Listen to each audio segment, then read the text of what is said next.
Bismillahirrahmanirrahim. Saya coba ya untuk berbagi layar. Ya, belum nampak, nggak apa-apa. Masih muter. Nah, sudah. Malam ini kita akan membahas mengenai pikiran ya. Jadi ini Sudah adalah nampak. ya sudah nampak. Sudah ya. Alhamdulillah. Oke, kalau saya tampilkan perbesar, semoga ini bisa tampil juga.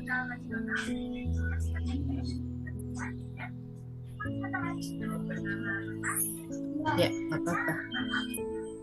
Tampilannya belum bisa besar ini Bunda. Ya, gini aja ya, nggak apa-apa ya. Oke, pertama kita pada malam hari ini adalah bagaimana melejitkan potensi rezeki. Nah, untuk melejitkan potensi rezeki, yang pertama kita harus kuasai adalah mengenai pikiran kita sendiri. Ya.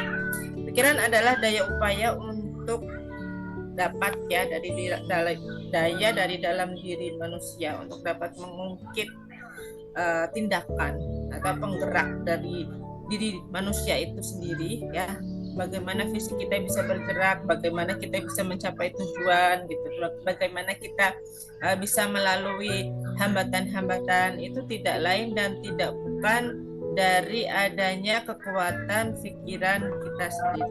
Nah, sahabatku semuanya, menguasai pikiran kita, kita memerlukan hal-hal ya, 5 hal ini yang terpokok ya, yang paling penting.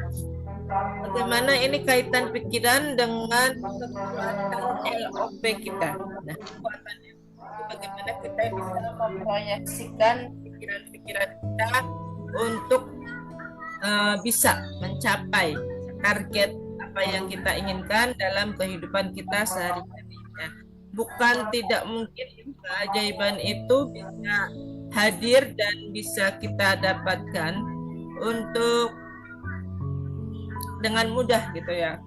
Tapi semua itu harus kita lalui dengan proses untuk menguasai pikiran terlebih dahulu.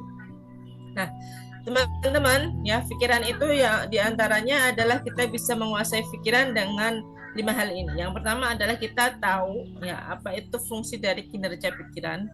Kemudian kekuatan pikiran sadar, kita bisa membedakan itu kekuatan pikiran sadar, kemudian ada kekuatan pikiran di bawah sadar, dan kemudian kita bisa berpikir untuk pengembangan diri ya, dan yang terakhir bagaimana kita mengatur strategi untuk menguasai pikiran-pikiran tersebut. Nah, yang pertama kita akan membahas mengenai kinerja pikiran. Ya, kinerja pikiran itu ada 2 jenis. Ya, 2 jenis. Yang pertama adalah jenis pikiran. Kemudian hal yang kedua adalah proses.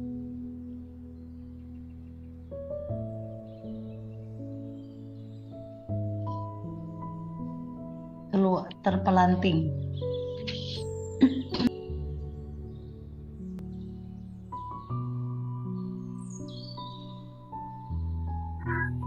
Ya, mohon maaf kebentar. Baik, kita ulang lagi.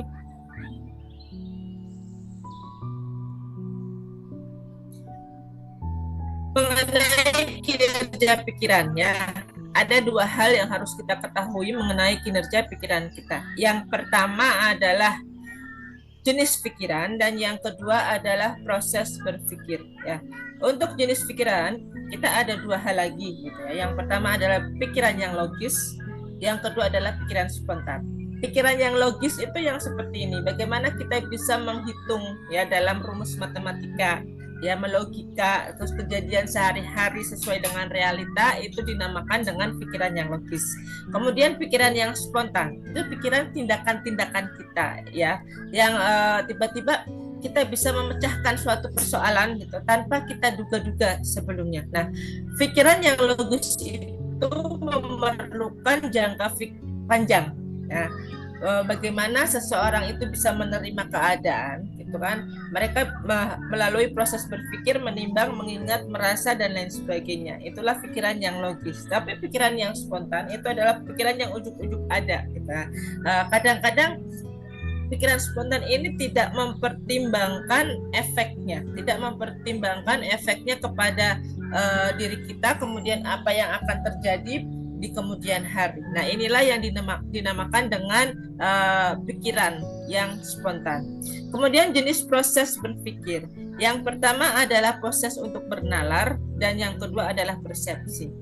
Kenapa proses berpikir itu kok ada proses nalar dan proses persepsi? Nah, nalar itu berarti kita mampu berpikir kritis, bertindak secara kritis ketika terjadi persoalan atau kegiatan yang mana membutuhkan keputusan yang tepat dan cepat dari diri kita. Misalnya kayak Bunda Susan gitu ya, dikejar-kejar deadline gitu. Saya harus milih yang mana, saya harus melakukan hal yang apa gitu. Dalam melakukan semua ini saya memerlukan tindakan yang seperti apa, sedangkan saya menginginkan omset target penjualan sekian, tetapi jumlah karya saya belum mendukung. Nah, apa keputusan yang akan saya ambil agar bisa menaikkan target dan omset yang selama ini saya cita-citakan terpenuhi. Nah, itu termasuk proses berpikir dalam menalar gitu ya. Kemudian seorang anak SD atau seorang anak sekolah gitu diajak oleh gurunya untuk belajar suatu mata pelajaran gitu. Biasanya sang guru itu melatih daya kritis ya. Jadi critical thinking namanya. Bagaimana siswa tersebut kalau menghadapi persoalan itu mereka mampu mengambil langkah untuk cepat menyelesaikan. Ya, seperti itu. Itulah yang dinamakan dengan proses menalar atau pikiran berpikir menalar. Dan yang kedua adalah proses persepsi. Nah, persepsi itu sama dengan prasangka. Nah, ini hati-hati teman-teman ya. Jadi kita ini sebagai manusia memiliki pikiran yang bisa dibuat logis, bisa dibuat spontan, kemudian kita bisa menalar, menimbang, mengingat, merasa, dan lain sebagainya. Dan yang terakhir ini mengenai pikiran persepsi. Nah, pikiran persepsi ini sangat-sangat berkaitan sekali dengan proyeksi pikiran yang akan teman-teman pancarkan semuanya. Ya. Jadi misalnya teman-teman ingin memancarkan rezeki saya melimpah, tapi teman-teman memiliki persepsi yang tidak bagus. Nah, persepsi yang tidak bagus bukan hanya kepada Allah, tetapi kepada makhluknya juga. Nah, itu bisa jadi faktor yang menghalangi atau perisai gitu ya terciptanya atau terwujudnya keajaiban.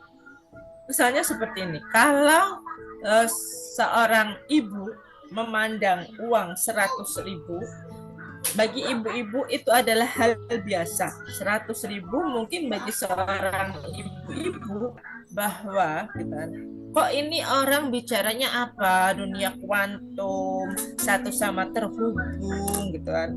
Nah, teman-teman melakukan hal-hal yang itu, kok bagi saya itu nalar saya bilang bahwa magnet rezeki itu adalah ilmu yang mustahil ya.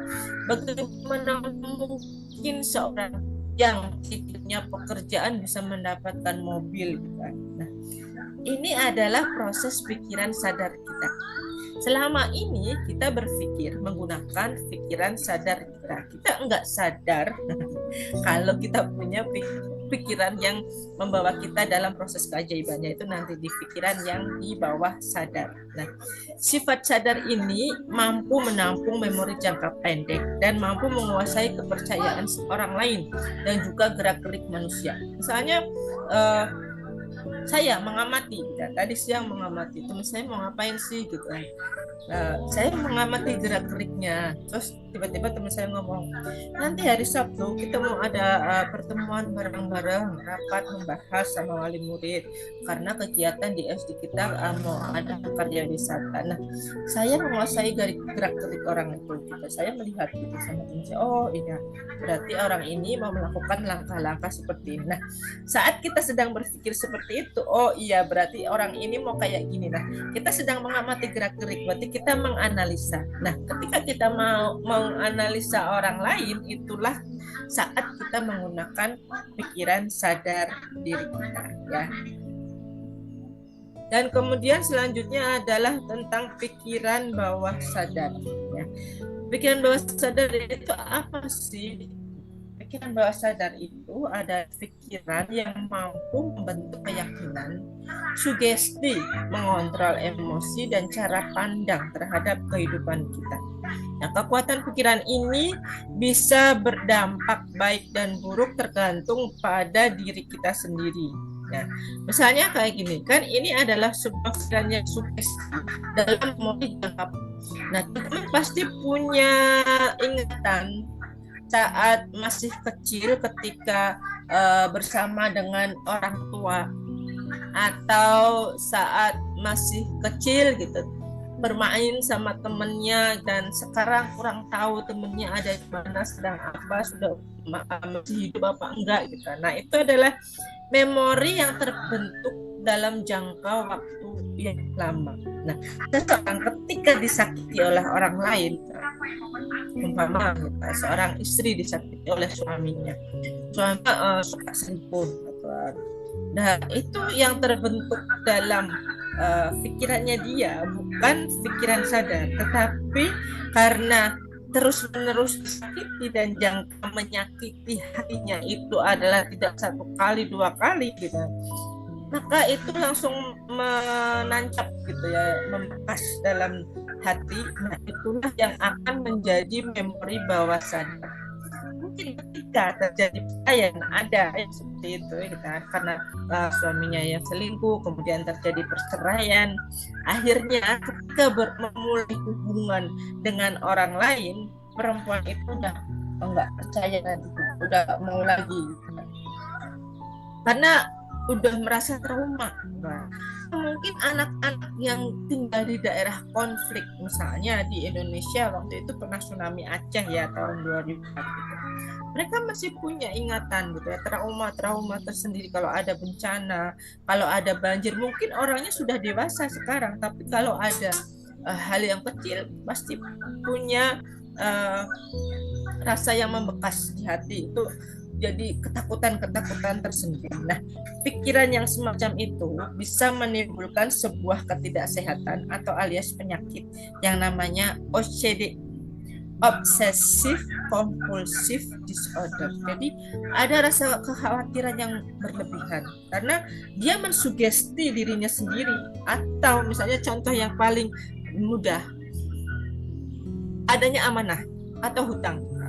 Ketika seseorang mensugesti dirinya sendiri, amanah saya banyak, tidak bisa lunas, jadi beban hidup saya adalah orang yang menderita terus, dia sugesti diri kita sendiri, kita mensugesti dirinya adalah pikirannya nggak baik, maka itu yang memberikan masukan atau asupan bagi rohnya hal-hal yang nggak baik ya. Kan spiritual meternya jelas nanti beralih menjadi spiritual meter yang ke kiri, dan pada akhirnya orang itu lama kelamaan merasa stres, kemudian depresi gitu, kemudian pesimis dan lain sebagainya. Kenapa banyak sekali, mohon maaf, ODGJ, orang gila di jalan? Ya, karena awalnya sebenarnya mereka nggak gila gitu. Mereka adalah orang-orang yang normal, bisa berpikir, tetapi adalah ketika mereka terjadi tumbukan atau persoalan, mereka nggak bisa menerima keadaan dan mereka kurang iman, kurang mendekat kepada Allah gitu. Akhirnya yaitu depresi, jadi gila dan lain sebagainya. Karena apa? Mensugesti pikiran bawah sadarnya sendiri menjadi hal-hal yang tidak baik. Nah, kekuatan pikiran ini kan bisa berdampak baik dan buruk tergantung pada diri kita sendiri. Artinya kita yang memilih kita mau baik atau mau buruk, itu kita yang milih sendiri gitu. Kita mau ikut LOP atau mau enggak, itu kita yang milih gitu. Nah, LOP ini adalah ilmu untuk masuk ke alam pikiran bawah sadar, memilih hal yang baik dan melanjutkannya menjadikan suatu proyeksi yang memancarkan alam semesta agar mewujud nyata keajaiban kita. Ini bentuknya nggak sekali dua kali kita ikut LOP. Ada yang bilang gini, Bunda saya udah ikut LOP 2 bulan 4 kali, 1 bulan 4 kali. Saya ikut LOP 8 kali. Saya hajat itu pengen jual rumah, tapi rumah saya nggak kejual aja gitu. Nah, karena apa? Pikiran bawah sadarnya dia belum masuk. Nah, kita bisa mendapatkan pikiran bawah sadar itu prosesnya nggak bisa instan. Satu kali masuk LP langsung kejadian, nggak bisa. Kita perlu adanya membentuk istilahnya menempa diri dengan latihan-latihan, ya. Kan selama ini dalam pikiran bawah sadar kita, sebelum mengenal ilmu makna terjadi, kita ini adalah orang yang penuh persoalan dan nggak tahu lari kemana, hidup harus ngapain, nah, seperti itu dan lain sebagainya. Kita depresi, mudah marah, putus asa dan lain sebagainya. Nah, setelah ikut mana terjadi, kita jadi tahu, tercerahkan, oh ada ilmu yang namanya LOP dan itu membentuk proyeksi nasib diri kita sendiri, ya. Maka saat itu seketika kita langsung belajar untuk menguasai pikiran kita sendiri. Jadi nggak bisa 1 kali 2 kali langsung beres, nggak bisa. Menguasai pikiran itu tidak bisa 1 kali 2 kali langsung beres. Kayak saya pertama kali belajar nggak ngerti juga gitu. Gimana caranya LOP menguasai pikiran, kok lihat orang itu CTMR itu kok mudah banget, bisa haji, bisa umroh, tiba-tiba langsung ajaib, dapat mobil dan lain sebagainya gitu. Kok saya sadar ini terbentuknya, mereka meneliti bukan proses 1 kali 2 kali, lama. Nah, pikiran bawah sadar itu seperti fenomena gunung es yang ada di laut, ya. Jadi gunung es ini yang ada di laut ini nampak di luar, ya. Gunung esnya adalah gunung es yang kecil, padahal ya di dasar lautan gunung es ini memiliki akar yang sangat kuat dan menghujam dan lebih banyak tumpukan esnya daripada yang terlihat di permukaan air laut. Nah, ini diibaratkan seperti pikiran sadar dan pikiran bawah sadar kita. Ya. Pikiran sadar ini tadi kan kita sudah membahas untuk proses menalar, melogika, ya, menganalisa. Ya. Pikiran sadar ini bisa bikin gelombang otak beta. Nah, gelombang otak beta itu adalah gelombang otak yang hanya memikirkan realita yang tersaji di depan mata, gitu. Yang ada di situ berarti saya percaya itu, kalau nggak ada itu berarti saya nggak percaya. Nah, padahal kan, udara adalah sesuatu yang tidak nampak. Nah, apakah kita harus menganalisa wujud udara seperti apa, gitu kan? Nah, kalau dipikir pakai pikiran sadar, karena udara adalah hal yang tidak nampak, angin juga tidak nampak, kan? Kita nggak bisa memikirkan terlalu jauh bahwa angin sebenarnya adalah makhluk, gitu kan? Udara juga makhluk, air adalah makhluk dan dia bisa membentuk molekul-molekul yang indah. Itu kita mikirnya pakai pikiran bawah sadar, gitu. Dengan proses penelitian sugesti, ya, relaksasi, penetralan, kemudian pikiran yang fokus.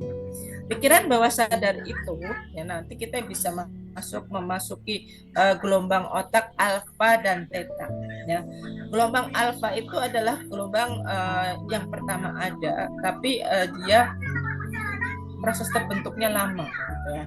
Proses terbentuknya lama dan gelombang alfa itu adalah gelombang yang untuk merelaksasi, gitu. Merelaksasi stres kita dan lain sebagainya. Nah, gelombang theta itu ada ketika kita antara mau tidur kemudian setengah sadar enggak sadar, itu gelombang theta. Nah, mengapa ada self talk? Ketika mau tidur itu harus dijalankan self talk, ya, atau jurnal syukur, ya, mohon maaf, jurnal syukur. Jurnal syukur itu paling bagus dijalankan setengah jam ketika kita mau tidur. Kenapa? Karena gelombang otak kita pada saat itu sudah memasuki gelombang otak theta. Jadi ketika pikiran kita kan mau tidur udah rileks, nggak memikirkan beban dunia lagi, kita pengennya ketenangan. Nah, di saat itu teman-teman coba, ya, apalagi sobat afiliatnya sudah mencobanya, gitu ya, mereka merasakan ketenangan. Menulis jurnal syukur, ya, saat setengah jam mau tidur. Nah, di situ nanti teman-teman akan memiliki rasa mudah menerima keadaan apapun, karena kalau kita sudah terbiasa menulis jurnal syukur, nanti kita mudah menerima apapun yang dihadirkan oleh Allah pada hari itu, dan pada akhirnya nanti pikiran kita menjadi tenang. Kok bisa Bunda? Bisa, karena kita sudah mulai fokus pada pola pertolongan Allahnya, bukan fokus lagi kepada persoalan. Nah, akhir-akhir ini, satu pekan ini, banyak orang yang japri sama saya, terutama yang di grup reguler yang belum sempat seutuhnya saya bimbing gitu ya. Mereka minta bimbingan lunas hutang. Kemudian ada juga orang yang tega, tapi mau keren aja, bisa kita muliakan beliau supaya beliau nanti bisa mendapatkan hidayah dan mau belajar, menjaminkan nomor saya ke pinjol. Jadi nomor saya itu setiap hari, nomor satunya ya, yang jarang saya munculkan di Mana Rezeki, yang sering saya gunakan di grup CTMR, nomor saya yang lama gitu. Setiap hari itu saya diteror sama pinjol yang mengatasnamakan seorang member di Mana Rezeki. Jadi entah itu telepon, entah itu WA gitu kan, ya mengganggu kurang aktivitas saya dan kurang nyaman gitu. Meskipun sudah saya blokir, mereka terus tembus pakai nomor-nomor baru dan mereka nggak berhenti sampai orang itu mau bayar pinjolnya. Gitu janji mereka. Cuman kan secara dalam ilmu Mana Rezeki, pinjol itu berarti kan tidak memuliakan orang lain. Yang dia pikirkan adalah nafsu keserakahan untuk dirinya sendiri. Mereka enggak memikirkan efeknya bagi orang yang diteror, padahal mereka enggak memikirkan orang yang diteror itu salah atau enggak gitu. Enggak berpikir demikian. Mereka hanya memikirkan keuntungan diri orang yang demikian tentu ada dimaksud oleh Ustadz Nasrullah seperti orang yang apatis, enggak mau tahu dengan urusan orang lain gitu. Nah, barusan ada teman saya gitu, dia CTMR juga, Pak Agus itu ya, dari Gorontalo. Beliau nge-share gitu, orang yang mau bunuh diri, Masya Allah, itu gara-gara pinjol juga. Nah, orang-orang yang curhat sama saya terjerat pinjol gitu, bagaimana Bunda saya harus mengakhiri ini? Kalau instan memang nggak bisa, karena proses terbentuknya sendiri kan, dia mengambil amanah juga nggak cepet gitu kan. Ngurus amanah lewat pinjol itu nanti ada proses hari, ada hitungan waktu, ada persyaratan yang harus disiapkan gitu kan. Tapi dia maunya bayar utangnya instan. Ya Bunda pinjemin saya deh lah. Kenapa saya harus pinjemin dia? Gitu. Nah, inilah orang karena nggak mau belajar gitu. Kalau nggak mau belajar ya pikiran sadarnya aja yang dia pakai, padahal dia memiliki potensi yang begitu besarnya. Ya 88% adalah potensi yang sangat istimewa.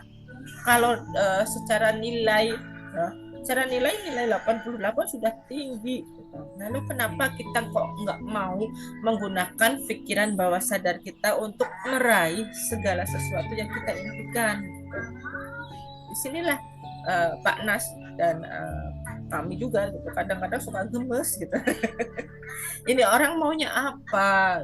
Ketika sudah dikasih tahu gitu ya, fokuslah sama pertolongan Allah, jangan fokus sama persoalan gitu. Tapi dia nggak percaya gitu, karena dia merasa realitanya harus segera membayar gitu. Nah, kalau seperti itu terus-menerus kita pelihara gitu kan, ya yang ada ya ini tadi, kita semakin egois, menjadi stres dan lain-lain, depresi dan lain sebagainya, karena kita nggak mau tahu bahwa kita memiliki potensi yang sebenarnya bisa kita ledakan, kita lejitkan bareng-bareng gitu. Inilah potensi pikiran alam bawah sadar kita gitu. Nah, teman-teman semuanya, setelah kita mengetahui ini pada malam hari ini, oh ternyata saya memiliki potensi rezeki gitu. Ya, saya memiliki potensi rezeki, dan potensi rezeki ini, pikiran bawah sadar kita ini kalau bisa kita kuasai dan kita kendalikan, bukan hanya rezeki uang saja yang bisa kita dapatkan, tapi kita bisa mendapatkan rezeki-rezeki yang lain juga gitu. Misalnya LOP mengenai apa, rumah baru boleh, mobil boleh, atau anak-anak yang soleh dan soleha, keluarga makin harmonis dan lain sebagainya. Ya kita pakai pikiran bawah sadar kita gitu ya teman-teman semuanya. Mungkin ini setelah ini ada video bisa diputar untuk teman-teman yang ada di ruangan Google Meet ya. Silahkan nanti saya akan mengeraskan volume supaya teman-teman bisa mendengar mengenai isi dari video ya. Bahas kemampuan dari pikiran bawah sadar. Ketika kita yakin pada sesuatu dan memvisualisasikannya dengan jelas, maka kita bisa melepaskan semua rintangan mental untuk mencapai hasil yang diinginkan. Pikiran bawah sadar selalu bekerja, entah membantu kita mencapai apa yang kita inginkan, atau malah menghambat kita mencapai hal besar. Kita bisa belajar menggunakan kemampuan pikiran bawah sadar dengan latihan berpikir positif dan visualisasi hidup yang kita inginkan. Saya merangkumnya menjadi 3 hal penting dari buku ini. Pertama, pikiran sadar dan bawah sadar. Mungkin sebelum membahas lebih jauh, saya mau jelaskan dulu. Kalau penulis menjelaskan kalau ada 2 bagian dalam pikiran kita, pikiran sadar dan pikiran bawah sadar. Pikiran sadar atau bisa juga disebut sebagai pikiran yang objektif. Ketika kamu membuat sebuah keputusan, maka kamu menggunakan pikiran sadar. Misalnya memilih mau makan apa hari ini, merencanakan liburan, dan sebagainya. Pikiran sadar mendapatkan informasi dari interaksi panca indera kita dengan dunia luar dalam kehidupan sehari-hari. Di sisi lain, pikiran bawah sadar atau disebut sebagai pikiran subjektif bekerja tanpa bantuan kesadaran. Tanpa kamu berikan perintah secara sadar, bagian tersebut bergerak secara otomatis. Misalnya gini, fungsi jantung, pencernaan, sirkulasi darah, pernafasan, dan sebagainya bergerak oleh pikiran bawah sadar. Sederhananya, coba bayangkan sebuah gunung es. Bagian yang terlihat adalah pikiran sadar, sedangkan bagian di bawah permukaan air adalah pikiran bawah sadar. Walaupun kamu bisa melihat bagian gunung es yang berada di atas permukaan air, tapi kamu tidak tahu seberapa besar bagian gunung es yang berada di bawahnya. Analogi ini sangat menggambarkan pikiran manusia. Bagian yang kita sadari hanyalah apa yang kita lihat di atas permukaan air, yaitu pikiran sadar. Namun bagian di bawah permukaan air yang besar tidak terlihat. Apakah kamu pernah belajar mengendarai sepeda? Di fase awal, kamu perlu perhatian penuh yang berasal dari pikiran sadar. Namun ketika kamu sudah mulai mahir, pikiran bawah sadarmu mulai mengambil alih. Lama-kelamaan, mengendarai sepeda ibaratnya menjadi sebuah pekerjaan yang otomatis. Ini adalah contoh bagaimana pikiran sadar dan bawah sadarmu berkolaborasi. Dalam mencapai hal besar, kamu pun bisa menggunakan kemampuan ini, namun hanya melalui pikiran positif yang diulang terus-menerus. Sebagai contoh, Enrico Caruso adalah seorang penyanyi opera dari Italia. Pada akhir abad ke-19, Enrico tampil di rumah opera yang besar di seluruh Eropa dan Amerika Serikat. Namun dia seringkali banjir keringat dan tenggorokannya menjadi tegang beberapa menit sebelum naik ke atas panggung. Hal ini disebabkan pikiran Enrico dipenuhi hal yang negatif. Dia takut ditertawakan karena penampilannya yang buruk. Enrico pun belajar untuk mengatasi demam panggungnya. Hingga akhirnya dia mampu menghilangkan ketakutan dan hal negatif pada pikiran bawah sadarnya. Kedua, ketika bingung dibawa tidur aja. Apakah kamu tahu kalau sepertiga hidup kita dihabiskan untuk tidur? Waktu tersebut tidak hilang karena banyak hal terjadi saat kita tidur. Tubuh kita mengembalikan energinya lagi, mengobati luka, mencerna makanan, dan sebagainya. Penulis berpendapat kalau kita bisa menggunakan kemampuan pikiran bawah sadar saat kita tidur untuk membantu mengambil sebuah keputusan. Dalam hidup, kita mungkin saja mengalami dilema. Apakah pindah ke tempat kerja yang baru, atau memulai usaha sendiri, dan sebagainya. Penulis memberikan sebuah contoh yang menarik. Salah satu pendengar acara radio penulis sedang berada dalam situasi yang dilematis. Dia ditawarkan pekerjaan dengan gaji 2 kali lipat dari gajinya sekarang, tapi dia harus pindah ke kota lain. Situasi ini membuat dirinya bingung, apakah menerima pekerjaan tersebut atau tidak. Wanita ini lalu mempercayakan hal tersebut pada pikiran bawah sadarnya dan percaya kalau dia akan mendapatkan jawaban terbaik setelah bangun tidur keesokan harinya. Sebelum tidur, dia berusaha memusatkan pikirannya pada situasi tersebut. Di pagi hari, ada insting dalam dirinya yang mendorong untuk menolak pekerjaan itu. Dia akhirnya memutuskan untuk menolak pekerjaan tersebut. Beberapa bulan kemudian, pilihan itu ternyata tepat. Perusahaan yang menawarkan pekerjaannya dulu ternyata sudah bangkrut. Dalam kisah ini, tentu saja tidak ada orang yang bisa memprediksi masa depan seperti apa. Namun mungkin saja kita membaca bahasa tubuh si pemberi kerja, atmosfer kantornya, dan lingkungan kerja di perusahaan tersebut. Hal itu mungkin tidak kita sadari secara jelas melalui pikiran sadar, namun semua informasi tersimpan dan diproses oleh pikiran bawah sadar. Itulah kenapa saat wanita itu bangun, dia merasa ada yang kurang sreg dan instingnya mendorong dia untuk menolak pekerjaan tersebut. Pesan pentingnya seperti ini, pikiran bawah sadar bisa memproses informasi dengan cara yang berbeda dibandingkan dengan pikiran sadar. Oleh karena itu, mungkin saja ketika pikiran sadar kamu sudah buntu, kamu mendapat informasi yang lebih jelas setelah bangun hasil dari pikiran bawah sadar. Ketiga, memilih untuk hidup bahagia. Setiap orang kalau ditanya, pasti ingin hidup yang bahagia. Tapi apakah kamu secara sadar memilih untuk hidup bahagia? Ini pertanyaan yang dalam dan membuat saya berhenti sejenak. Coba kamu tanyakan ke dalam dirimu, apakah pilihan yang kamu ambil setiap harinya membawa kamu pada kebahagiaan? Untuk menjalani hidup yang bahagia, maka kamu harus memilih dulu untuk hidup bahagia. Contohnya gini, seorang salesman bertanya kepada penulis, kenapa dirinya tidak pernah diapresiasi oleh atasannya, padahal hasil kerja dia lebih bagus daripada rekan kerjanya yang lain. Salesman itu percaya kalau bosnya itu nggak suka sama dia. Namun ketika dia dan penulis berbicara lebih jauh, penulis juga baru sadar kalau pikiran salesman itu dipenuhi kemarahan dan kebencian terhadap bosnya. Sehingga hal ini menjadi hambatan dalam karir salesman tersebut. Penulis selalu memberikan saran ke salesman itu untuk memilih hidup bahagia, belajar untuk mengubah pikirannya ke hal yang lebih positif. Salesman itu lalu belajar untuk selalu mendoakan bosnya agar selalu sehat dan sukses. Selain itu, dia juga rutin berlatih visualisasi kalau atasannya memuji atas pencapaian kinerjanya. Ketika pikirannya berubah, begitu juga dengan perilakunya. Hingga akhirnya, bosnya memanggil salesman tersebut dan mempromosikan dirinya untuk jadi manajer. Apakah kamu tahu kalau banyak orang kaya punya kepercayaan kalau kamu tanpa sadar membenci orang lain karena mereka memiliki lebih banyak dari kamu, maka kemungkinan kamu tidak bisa mencapai hal yang besar dalam hidup. Ini adalah contoh menarik soal kekayaan.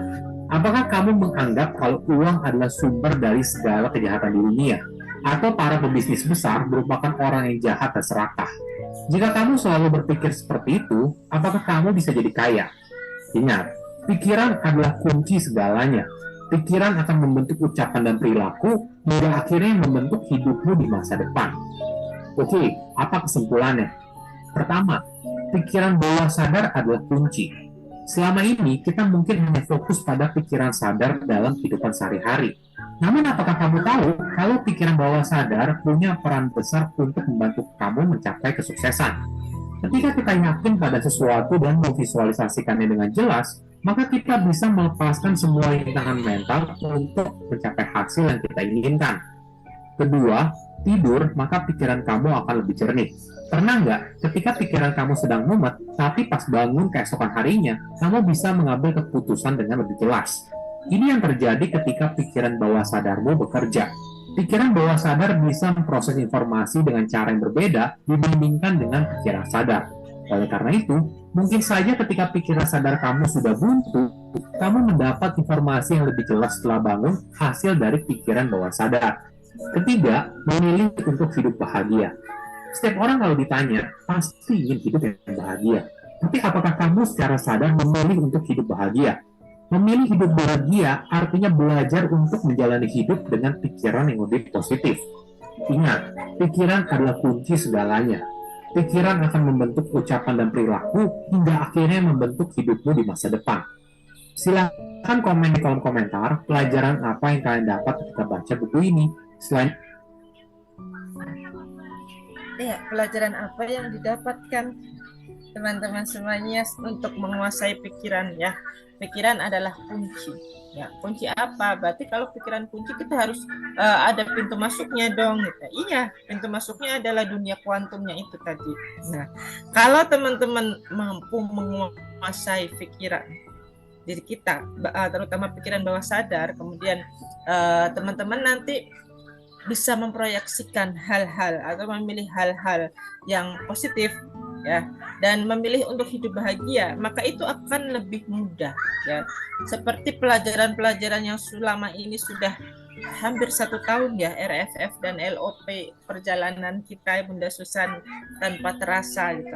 Ya. 1 tahun itu sebenarnya tergantung dari pikirannya teman-teman sendiri gitu ya. Karena pikiran bawah sadar ini sangat menentukan.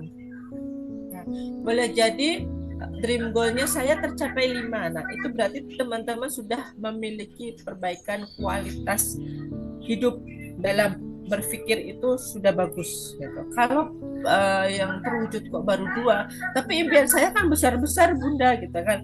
Nah, impian yang besar-besar itu kan kita mulainya dulu dari yang kecil-kecil gitu kan. Pasti ada impian-impian yang lain yang pernah teman-teman tuliskan ya. Nah, makanya penting banget LOP itu dari awal Bunda Susan bilang LOP itu sebaiknya ditulis gitu. Ditulis keinginannya itu apa. Karena apa? Biar kita tahu itu udah terwujud apa belum. Karena itu yang bisa dibuka lagi bukunya. Nah, itu semua bisa terwujud atau tidak dari diri kita sendiri, pikiran kita sendiri. Karena memang itu adalah menguasai pikiran bawah sadar itu adalah kunci kebahagiaan kita. Di mana rezeki sendiri yang perlu kita kuasai memang harus pikiran bawah sadar, karena pola keajaibannya itu memang hadir di pikiran bawah sadar kita. Kita nggak bisa memikir secara logika keajaiban tongkatnya Nabi Musa. Contoh gitu ya, tongkatnya Nabi Musa kenapa? Di saat yang kritis ternyata cuma kayu dipukul ke air, laut bisa terbelah. Kalau orang yang mikirnya hanya pikiran sadar terus, melihat, membaca Al-Quran yang ada kisahnya Nabi Musa seperti itu, mereka nggak akan percaya karena mereka berpikir kok bisa sih air dibelah dengan sebuah tongkat saja, mesti pikirnya kayak gitu kan. Makanya banyak orang yang masih ragu-ragu ikut magnet rezeki, mereka masih berpikir dalam pikiran logika gitu, secara pikiran sadarnya. Apa iya saya bisa ajaib tiba-tiba dapat mobil? Apa iya kanker saya bisa sembuh? Apa iya nanti amanah saya sekian miliar bisa lunas? Nah, padahal gitu, orang yang sudah mampu menguasai pikirannya, Bunda Ngatini sekarang sedang umroh gitu, mudah banget gitu terwujud nyata. Kayak Bunda Dr. Krisyanti gitu, bisa mendapatkan tanah senilai 40 miliar, 10 dinar lebih gitu. Itu mudah karena memang ada proyeksi yang dia inginkan di sana.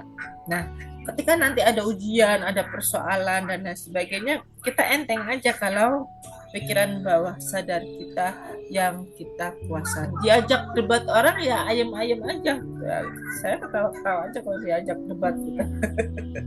Lah memang mau ngapain? Kalau saya berpikir secara logika, debat dibalas debat ya nggak habis-habisnya. Nah, saya berpikir secara kuantum aja, ya Allah muliakan bagikan dia. Orang yang nggak percaya ilmu magnet rezeki apa-apa. Nanti Allah yang akan pikirkan, Allah yang akan hubungkan dengan orang-orang yang lebih yakin, dengan orang-orang yang percaya dengan ilmu magnet rezeki. Itu aja mikirnya, enteng aja. Nanti lama-lama Allah akan menghubungkan gitu kan. Karena dalam magnet rezeki adalah satu sama dan terhubung. Teman-teman semuanya, ini ada beberapa hal ya yang bisa kita pakai untuk mengembangkan diri. Nah, meningkatkan potensi kita. Di antaranya adalah meningkatkan kesadaran bawah sadar. Nah, tadi sudah kita bahas ya. Kemudian kalau mau lebih meningkatkan keajaiban kita biar berkelanjutan, tingkatkan juga pengetahuan. Jadi jangan bosan-bosan belajar. Nah, kemudian tingkatkan keterampilan. Ya, keterampilannya bisa keterampilan apa saja yang teman-teman miliki. Misalnya seseorang yang terampil memasak, ya, LOP-nya pengen apa? Jualan laris, silahkan. Nanti dicampur dengan air doa bisa, gitu. Karena pikiran bawah sadarnya yang bekerja ya. Seperti Bunda Suwarni gitu. Bunda kita saya mau jualan saya laris. Gitu. Bisa nggak air doa kita pakai buat masak? Bisa banget. Udah percaya nggak? Saya percaya. Udah yakin. Udah. Akhirnya 2 jam aja jualannya Ludes gitu ya. Ada nggak Bunda Suwarni nge-zoom atau di Google Meet pada malam hari ini? Semoga ada ya beliaunya. Nah, ini adalah bukan kisah yang mengada-ada gitu. Kisahnya benar-benar nyata. Ya. Karena Bunda Suwarni ini sudah mampu mengaktifkan pikiran bawah sadarnya. Dan dalam beberapa hari aja jualannya terus. Nah, ingat, tapi kalau sudah keajaiban datang, jangan langsung masuk zona nyaman. Kita berlatih lagi, ya, meningkatkan pengetahuan, mengupgrade supaya nggak terjebak zona nyaman kalau sudah ajaib, ya. Dan dengan meningkatkan pengetahuan dan keterampilan kita selalu mengupgrade dan mengupdate diri, berarti pikiran bawah sadar kita ini terus jalan-jalan, gitu ya.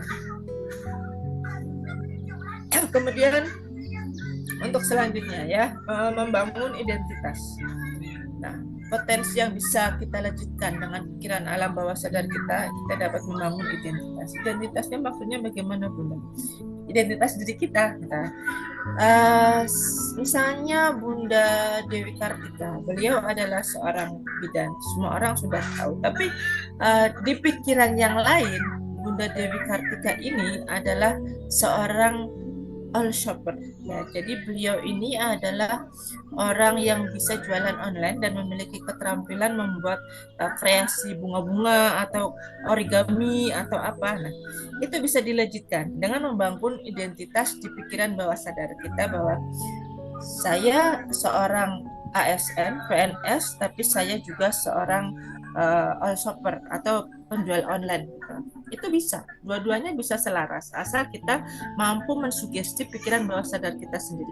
Kita bangun dengan jangka panjang, ya, pilihan-pilihan kita ini seperti apa, bagaimana kita mampu menarik, ya, memproyeksikan itu memancar jelas, menarik rezeki yang ingin kita dapatkan itu juga harus jelas gitu ya, sesuai dengan target dan terukur bagaimana kita nanti bisa memperoleh ini dalam jangka berapa lama, itu bisa gitu. Itu membangun bagian dari membangun identitas dan itu menggunakan pikiran bawah sadar gitu. Mengembangkannya itu menggunakan pikiran bawah sadar. Nggak bisa secara logika kok seorang PNS bisa nyambi jadi trainer kayak saya, ya, bisa nyambi lagi jualan online gitu, bisa nyambi macam-macam gitu jadi ibu rumah.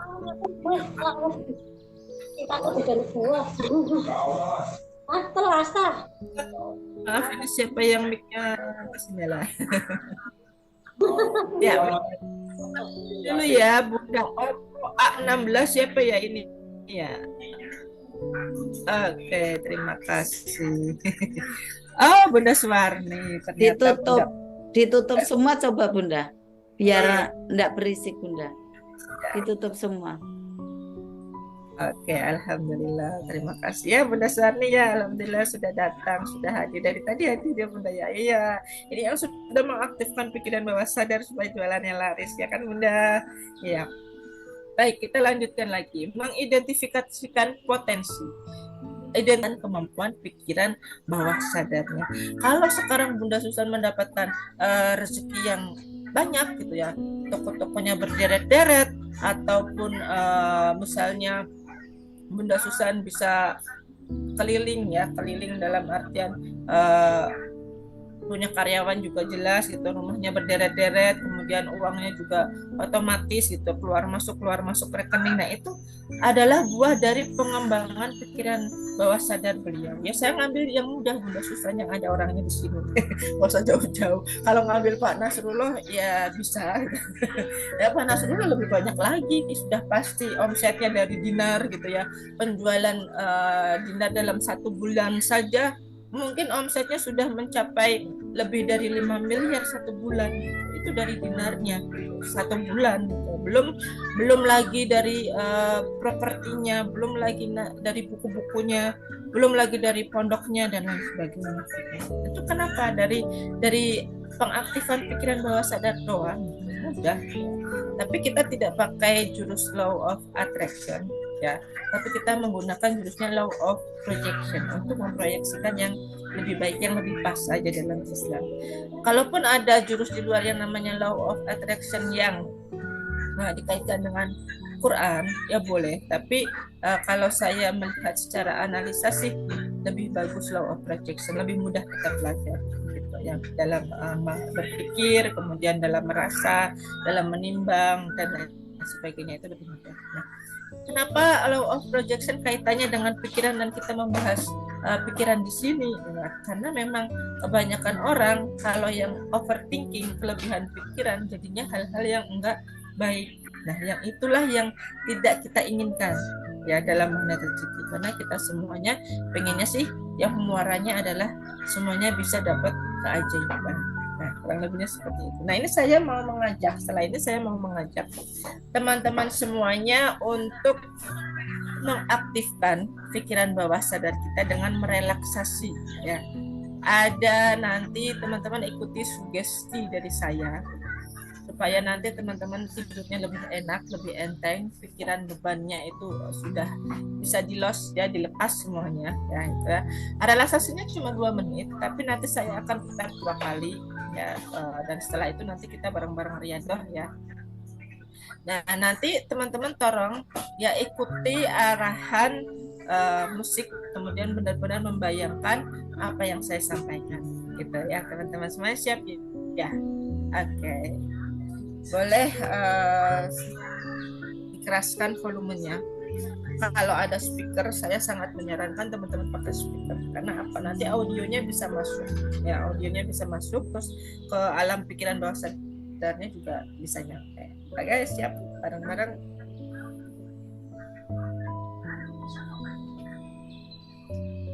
Ya, ini kita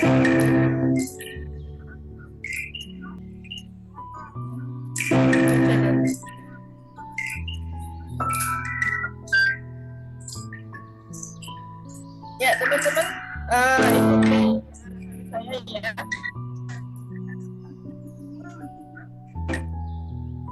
Oke, ini langsung muter otomatis, mohon maaf karena gangguan jaringan tidak bisa saya stop manual. Teman-teman ikuti arahan saya ya, ini nanti insya Allah setelah ini nanti kita bahas, nanti mungkin bisa jadi tambahan ya untuk menggenerasikan the power of mind, mempelajari struktur dari pikiran kita. Oke teman-teman, silahkan semuanya ya, kalau bisa sih open kamera, kalau nggak bisa nggak apa-apa.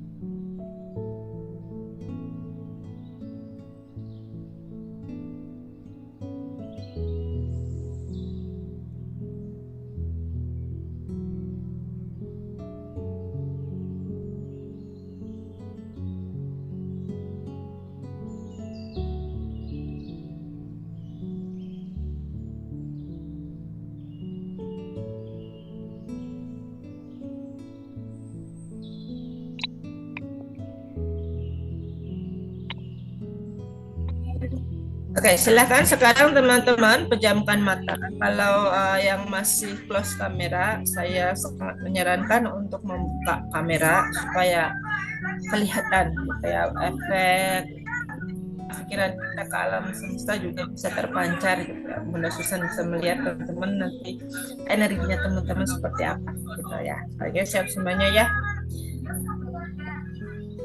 Nanti ketika saya memberikan sugesti sama teman-teman, teman-teman membayangkan untuk badannya ini benar-benar merasa rileks, enak, nyaman, jangan dipaksa atau seolah-olah badannya ringan. Tidak perlu buka mic ya, tidak perlu buka mic, nanti didengar saja. Nanti bagaimana sugesti-sugesti yang akan saya berikan dan mudah-mudahan bisa masuk membawa kesegaran baru untuk teman-teman semuanya. Tapi ya secapek apapun teman-teman, tolong diusahakan jangan ketiduran. Karena nanti teman-teman akan rileks gitu. Setelah rileks, tolong jangan ketiduran. Oke, siap. Oke, baik. Terima kasih. Kita mulai sekarang.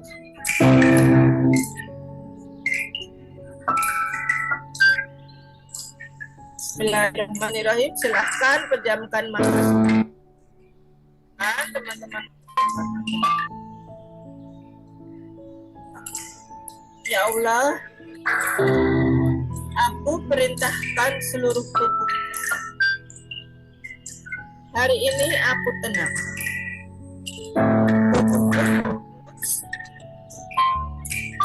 Saya fokus. Tolong mata matanya dipejamkan semuanya ya, yang masih melek matanya tutup dulu matanya. Oke, saya fokus.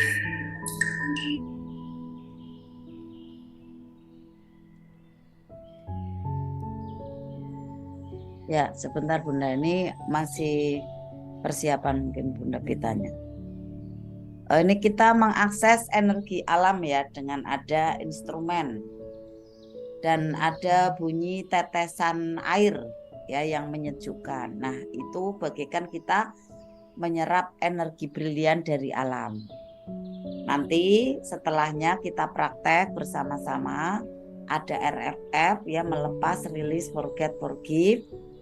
Kemudian kita mengakses energi langitan melalui bacaan-bacaan Al-Quran. Ya, sambil menunggu Bunda Pita dalam penyiapannya, relaksasi melalui ada energi alam ya, instrumen musik yang menenangkan hati, kemudian ada tetesan-tetesan embun pagi ya. Sehatkan aku ya. Padahal badan saya udah mulai panas Bapak Ibu, udah mulai panas luar biasa. Kemudian obat dari dokter udah habis Bapak Ibu. Saya pikir kalau saya ke dokter lagi berarti nanti dokter biasanya ngomong gini, udahlah Bunda, udah ndak bisa kayak gitu. Lah udah kalau kayak gini berarti saya harus ke rumah sakit, rumah sehat gitu. Di titik yang terakhir nih Bapak Ibu, TSL yang terakhir. Ya Allah, saya mohon tolong kepadamu ya Allah. Terima kasih ya Allah. Masih ada banyak yang harus saya syukuri ya Allah. Saya benar-benar pasrah Bapak Ibu. Saya nikmati keadaan saat ini. Saya tidur sendirian di dalam kamar ini. Saya nikmati seluruh ruangan ini. Ini nikmat sekali. Nikmat sekali. Coba bayangkan Bapak Ibu, nanti kita, maaf ya, ada di alam kubur itu juga sendirian. Tapi bahagia enggak kita? Tenang apa gelisah kita? Seperti itu Bapak Ibu. Nah, sekarang ini kita diuji. Diuji di mana nih? Bapak Ibu masih enggak muda di mana nih? Dengan pasangan hidup, saat sendirian, merana. Nanti akhirnya seperti itu terus-menerus. Coba tenangkan, terima kasih ya. Jadi diri sendiri nih. Terima kasih ya. Nah, pada saat menikmati sekarang ini, keadaan sekarang ini, apa yang dirasakan itu benar-benar masuk ke dalam ruang bawah sadar, sampai sadarnya itu sama terkonektivitas semua. Tiba-tiba ajaib Bapak Ibu. Tiba-tiba ajaib, badan saya itu kayak menurun panasnya gitu. Tiba-tiba ditunjukkan, ini loh ada obat herbal, ini loh ada ini. Jadi kecerdasannya itu bergerak. Kemudian saya konsumsi lagi satu hari ini, alhamdulillah. Nah, itu juga bisa menjadi ada pembelajaran. Makanya saya seperti ini. Ya Allah, apapun yang saya terima ya Allah, apapun peristiwanya itu pahit maupun tidak pahit, manis maupun tidak manis, pasti ada pembelajaran di sana. Ternyata pembelajarannya seperti itu. Ini saya sampaikan ke Bapak Ibu. Jadi Bapak Ibu, hiduplah pada masa sekarang, jangan masa depan. Jangan masa kemarin. Bisa jadi saya seringnya kemarin hidup di masa depan. Karena saya harus menghadapi ada penjualan online, harus menghadapi ada marketing bola yang offline. Saya harus menghadapi ada materi-materi baru, ya. Nah, tekanan-tekanan itu yang menjadikan saya kredit kemerungsung itu menjadi melekat. Allah hendak ridho kondisi itu. Kamu tuh karena apa hidup itu? Kok seperti itu? Karena aku apa bukan? Karena aku nikmati, kenapa kamu enggak nikmat seperti itu? Aku disentil luar biasa. Akhirnya saya rilis, ya Allah, terima kasih ya Allah. Terima kasih. Untuk apa sih hidup ini ya Allah? Untuk apa ya Allah? Untuk mendekat kepadamu ya Allah. Saya mau untuk bisa mensiarkan ilmu MR ya Allah. Saya sampaikan, saya ingin bisa mendalami Al-Quran. Saya pengen untuk terus belajar Al-Quran. Nah, kemudian ada seperti sinyal-sinyal baru. Makanya Bapak Ibu, coba Bapak Ibu, saat Bapak Ibu cuci tangan, Bapak Ibu ke wastafel, nikmati langkahnya. Bisa jadi itu adalah saat-saat termahal Bapak Ibu. Saat ini Bapak Ibu duduk di depan kamera, di depan HP, di depan laptop. Ya, ada headset di kepala. Kemudian bisa ada tatap muka seperti ini. Bisa jadi ini adalah saat-saat yang paling mahal Bapak Ibu. Nikmati sekarang ini. Sekarang ini nikmati Bapak Ibu. Kemudian Bapak Ibu rasakan saat jalan itu seperti apa. Rasakan ya Allah. Nikmat sekali. Kemudian pada waktu cuci tangan, nikmati ada kucuran air. Tapi kemarin kita seringnya cuci tangan, tapi pikiran kita sudah ke meja makan. Setelah kita makan, pada waktu kita makan tidak menikmati adanya rasa makanan, pikiran kita sudah ke pekerjaan. Bener apa bener Ayah Suudi? Coba, mana bahagia kita? Bener enggak? Di mana letak kebahagiaan kita? Karena kita hidup di masa depan. Yang nanti setelah ini saya jadwalnya ini, setelah ini saya jadwalnya ini, setelah ini jadwalnya ini. Gitu kan. Nah, coba kita rasakan sekarang ini, nikmati. Kemudian kita kerjakan. Luar biasa nih, magnetnya luar biasa Bapak Ibu. Bapak Ibu nanti mengerjakan apa saja itu akan mencintai di sana. Karena Allah. Bapak Ibu sholatnya akan mulai khusyuk. Sholatnya mulai nikmat. Rasakan sujudnya Bapak Ibu. Ya Allah, ampuni aku ya Allah. Nikmat sekali. Nah ini ya Bapak Ibu ya. Jadi hiduplah di masa sekarang.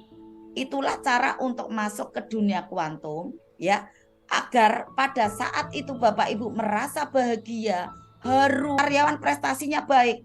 Kenapa tidak diriwet sama pimpinannya? Karena dia tidak menikmati saat ini. Dia hidup di masa depan, inginnya bosnya memujinya. Tidak disyukuri saat ini. Akhirnya yang ada kebencian karena menyadari saat ini adalah bosnya membencinya, tidak menerima. Akhirnya yang terjadi adalah bosku benci, bosku marah, bosku tidak menyenangkan, bosku nyebelin lah, akhirnya sebel terus. Tidak bisa nikah, tapi setelah dia menerima keadaan, bisa memproyeksikan bosnya itu menjadi orang yang baik, memberikan reward, akhirnya betul-betul terjadi. Ini ya gambarannya ya. Jadi proyeksi kita Bapak Ibu, mari untuk kita terus perbaiki, karena itu akan menentukan dari nasib kita selanjutnya. Dengan berbagai teknik Bapak Ibu, dengan berbagai teknik. Nah, teknik yang saat ini saya sampaikan semoga nanti bisa menjadikan Bapak Ibu bisa mudah praktek kembali. Karena nanti ada beberapa teknik seperti halnya visualisasi afirmasi self talk, LOP VAS TSL di setelah subuh ya. Kemudian ada self talk tarik uang gitu kan. Nanti di RMR level 3 ada self talk bagaimana agar penjualan itu laris. Mudah Bapak Ibu. Bapak Ibu yang belum punya bisnis mudah sekali. Kalau Bapak Ibu menguasai ilmu MR ini, terutama menguasai wilayah kuantum Bapak Ibu. Ya, yang belum punya bisnis berarti energinya masih besar. Fokusnya itu masih juga belum bercabang-cabang banyak. Ini sangat mudah gitu. Nah, nanti kalau sudah pintar mahir, nanti akan diberikan kepercayaan lagi, titipan-titipan Allah, usaha-usaha. Nah, nanti itu menjadi ada pembelajaran lagi bagaimana cara untuk mensikapi agar fokusnya bisa banyak. Maka perlu belajar demi belajar itu terus menerus Bapak Ibu. Ya, oke, seperti itu tambahan dari saya Bapak Ibu. Akhirnya Bapak Ibu bisa BTS setiap saat. Karena bisa mengakses wilayah kuantum sekarang ini dan kapanpun itu di mana saja bisa Bapak Ibu. Nanti kehidupan Bapak Ibu mudah ajaib. Ya, selamat untuk mencoba bagaimana merasakan ada nikmatnya saat ini dan di setiap saat. Masih jalan, rasakan dengan kedalaman hati. Ya Allah, terima kasih ya Allah, kakiku bisa melangkah dengan nyaman. Ada kok orang yang masih pakai ada tongkat, Ada kok orang yang masih tidak jalan. Ya Allah, Engkau karuniakan aku seperti ini normal, seperti ini sehatnya. Terima kasih ya Allah. Akhirnya terus menerus berzikir Bapak Ibu. Zikirnya enggak pakai hitungan kayak gini, enggak. Tapi hitungannya pakai rasa Bapak Ibu. Masya Allah ya. Hitungan yang pakai kayak gini, alat kayak gini nih ya Bunda Herawati. Saya berikan bekal. Ada zikir Bismillahirrahmanirrahim. Bunda 5.000 sehari. Jalankan terus. Karena setiap hari mohon maaf, Bunda aku kayak gini, Bunda aku kayak gitu, Bunda terus kayak gitu. Akhirnya oke, saya beri amalan Bunda. Sama RWF LOP jangan lepas ya kayak gitu kan. Alhamdulillah, saya bahagia Bunda, saya bahagia Bunda. Alhamdulillah karena memang sami'na wa atokna. Beliau memang percaya sama saya dan yakin lalu kerjakan, maka terjadilah keajaiban. Itu ya Bapak Ibu ya. Insya Allah seperti itu. Mari bersama-sama Bapak Ibu, karena keajaiban ini ya sudah banyak yang mengalami Bapak Ibu. Jadi kenapa sih kita harus ragu? Kenapa sih kita masih belum optimis? Kenapa kita masih belum yakin? Karena sudah banyak yang mengalami. Dan setiap ada keajaiban saya share. Ya, walaupun itu ada di status WA, ya ada di grup-grup saya share. Untuk apa sih? Bukan pamer. Ya, untuk lainnya itu agar bisa termotivasi. Apalagi sekarang ini kondisinya Bapak Ibu luar biasa Bapak Ibu, di sana mengeluh, di sini keluhan, di sana keluh kesah banyak sekali. Nah, saya ingin memberikan warna. Yuk jangan keluh kesah. Yuk kita yakin nanti ada permen kok di balik bungkus permen ini gitu. Karena banyak buktinya orang-orang pengamal magnet rezeki tidak kenal ada paceklik itu, tidak ada Bapak Ibu. Terus aja rezeki itu mengalir deras Bapak Ibu ya. Alhamdulillah pada malam hari ini kita telah mendengarkan materi luar biasa dari Bunda Pita tentang melejitkan potensi di dalam diri kita. Itu banyak sekali untuk bisa meraih rezeki yang berlimpah ruah di alam semesta raya ini yang Allah sediakan. Benar bagaikan tidak tertampung Bapak Ibu. 24 jam seperti tidak cukup Bapak Ibu. Kalau Bapak Ibu sudah tahu ilmu magnet rezeki, seperti kurang waktu. 24 jam itu kurang Bapak Ibu ya. Nah, pada malam hari ini Bapak Ibu yang sudah ajaib, yang belum ajaib ya semuanya berlatih. Yang sudah ajaib perlu untuk maintenance, perlu untuk menggali lagi, karena ilmu itu sifatnya goib, sifatnya adalah sangat halus, tidak bisa dipegang, tetapi bisanya adalah untuk diasah, diriset, di-upgrade, masukkan ke wilayah kuantum kita. Tidak bisa dipegang dengan tangan. Maka untuk kita bisa mengasahnya malam hari ini ya. Untuk maintenance nih yang sudah pada ajaib ya. Nah yang belum ajaib apalagi, yuk berlatih lagi. Insya Allah nanti Allah akan berikan aneka keajaibannya ya. Dengan ada kita mau membaca Al-Quran. Al-Quran ini adalah sebuah benda ya yang ajaib, karena dia cuma berupa tulisan ya. Tetapi kita sepinter apapun tidak bisa merubah isi Al-Quran, tidak bisa ya. Nah, Al-Quran ini ajaib. Karena apa Bapak Ibu? Walaupun bentuknya Al-Quran, itu dia bisa merubah apa yang ada di dalam diri kita. Tetapi kita sepinter apapun tidak bisa merubah apa yang ada di dalam Al-Quran ini. Inilah makanya Al-Quran ini adalah benda yang ajaib. Nah, surat-surat cintanya Allah di sana. Allah sangat senang kalau kita mau membacanya ya. Dengan senangnya Allah pada kita, maka turun ridho. Akhirnya apa yang kita pinta biiznillah nanti akan Allah kabulkan satu persatu ataupun beruntun Bapak Ibu. Masya Allah, dapat seluruhnya itu Bapak Ibu. Dari apa yang Bapak Ibu LOP kan itu bertubi-tubi berdatangan tiap hari, mau dapat 20 juta 50 juta. Masya Allah, banyak sekali. Akhirnya Bapak Ibu nanti untuk bisa sharekan kembali ke orang-orang di sekitaran Bapak Ibu. Alhamdulillah. Mari Bapak Ibu semua kita baca ya, mohon izinnya karena sudah 9:30 kita